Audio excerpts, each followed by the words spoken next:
fait man damay présenté wu man la Abdelkader Seydi man suma ay nijaay ñoom ñoo jaay terrain bi Mamadou Thiam.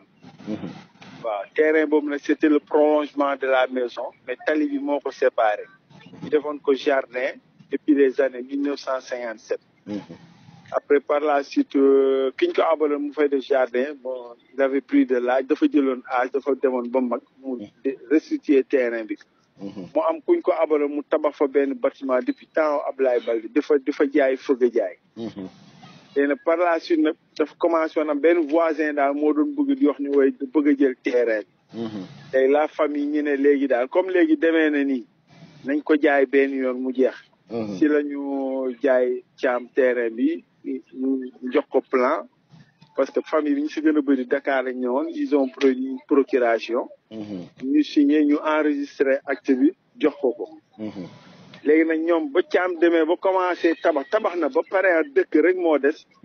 si la waa voirie yi ñëw toj ko. parce que ñun demoon nañ foofu parce que bu ko convoqué man mi ànd naa Thiam ñu dem foofu ma ne ko boo indiwul délibération dans une semaine dinaa fa ñëw toj ko ma ne ko yow est-ce que yow tu es habilité nga ñëw toj loo xam ne dañ ko tabax ba pare mais en tout cas daal su indiwul papier bi dans une semaine dina ko toj. Une semaine après si la ñëw ak une quinzaine de personnes yor seen i marteau ñu daaneel bâtiment dañ ko raser.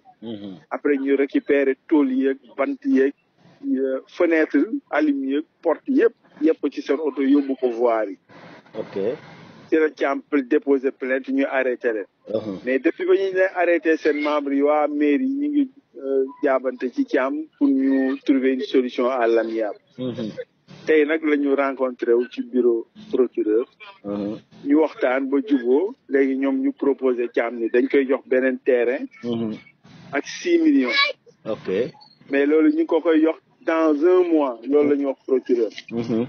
après léegi nag l'autre mu retiré plainte am Thiam. ñu signé genre protocole d'accord la comme quoi mairie dinañ ko jox terrain ak 6 millions. mu bàyyi leen terrain bi léegi ñoom nag ñu ne léegi terrain bi.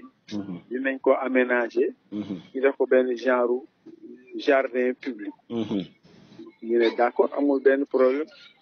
léegi nag foofu daal la ñu tàggoo léegi nag ñuy xaar fii ak fin du mois. ñoom li ñuy diggante woon ak Thiam comme dañ ko signé devant seen avocat parce que ñoom dañuy indi woon benn avocat. ak adjoint mairie président commission domaniale ak secrétaire général mairie ñoom ñëpp signé nañu accord boobu. ñu ne amul benn problème. noonu daal la fa demee waaw.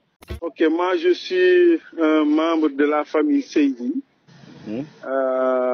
Qui a vendu le terrain à Mamadou Thiam.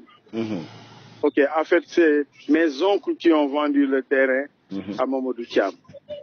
Mais en réalité, c'est moi qui ai tout piloté parce que ils ont envoyé une procuration. Moi, j'ai rédigé l'acte de vente, tout le monde a signé.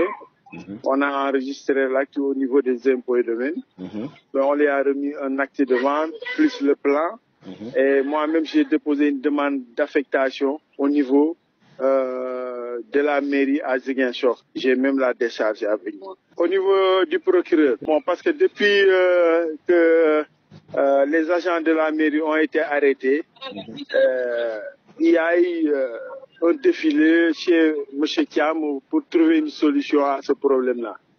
Bon, ils ont fait des propositions à M. Thiam. Dans un premier temps, il y a Taïbou, je pense, l'ancien adjoint au maire, qui est passé là-bas. On lui a proposé un terrain. Thiam dit que quand il a été sur le terrain, il y a quelqu'un d'autre qui est venu se présenter pour dire que oui, ce terrain lui appartient. Et finalement, les autres adjoints au maire, il y a un certain Saher, et les autres, je ne les connais pas. Ils sont venus, aujourd'hui, on s'est rencontrés chez le procureur, qui a accepté de mener la médiation entre les parties Thiam, la mairie et la famille. Bon, ils ont proposé à Thiam de lui donner un terrain et 6 millions de francs CFA pour dédommagement. Thiam a accepté et moi je leur ai posé la question. Dans un premier temps, ils ont juste proposé à Thiam de lui donner un montant pour le dédommagement de ce qui a été cassé. Maintenant, ils ont voulu, il y a un des membres là qui a voulu que Thiam récupère l'argent et poursuivre la famille pour le montant qu'il a donné pour l'acquisition du terrain. Je leur ai dit non, ça ne peut pas se passer comme ça, parce que c'est un terrain que la famille occupe depuis 1957. Il y avait même un bâtiment là-bas, bien du temps d'Abdoulaye Baldé. Mais maintenant, ils ont attendu que Thiam commence à construire même parce qu'il avait terminé, pour venir casser. Je leur ai dit, mais pourquoi vous n'avez pas cassé quand on a construit un bâtiment là-bas qui date d'Abdoulaye Baldé? Ils n'ont rien dit. Maintenant, finalement, Thiam a accepté de prendre le terrain et 6 millions. Et le procureur leur a dit que maintenant, il faudrait qu'on lui donne le terrain et l'argent au plus tard à la fin de ce mois-ci. Donc, dans un mois, ils se sont donné rendez-vous pour remettre à Thiam les papiers du terrain et les 6 millions. Maintenant, titre du terrain, ils m'ont dit que oui, ce terrain, ils vont l'aménager pour un jardin public, des trucs comme ça. Je dis d'accord, mais nous, ce qu'on ne veut pas demain, que le terrain soit attribué à quelqu'un d'autre qui va construire. Dès l'instant que vous dites qu'on ne peut pas édifier une maison sur ce terrain-là, donc d'accord, parce que c'est dans l'intérêt de tout le monde qu'on édifie un jardin public là-bas, et puis c'est bon, il n'y a pas de problème. C'est ainsi qu'on s'est quitté, et bon, je pense que ceux qui ont été, parce que l'autre a déposé, il s'est désisté pour la plainte, et le procureur leur a fait signer un document pour l'accord qui a été scellé devant le procureur. Il y a les adjoints qui ont signé, le président de la commission domaniale. Il y avait aussi un avocat que la mairie avait commis, il était présent. Ils ont tous signé. Thiam détient une copie de ce document. Et c'est comme ça que ça s'est passé. Maintenant, on attend la fin du mois pour que Thiam entre en possession de ce qui lui a été promis.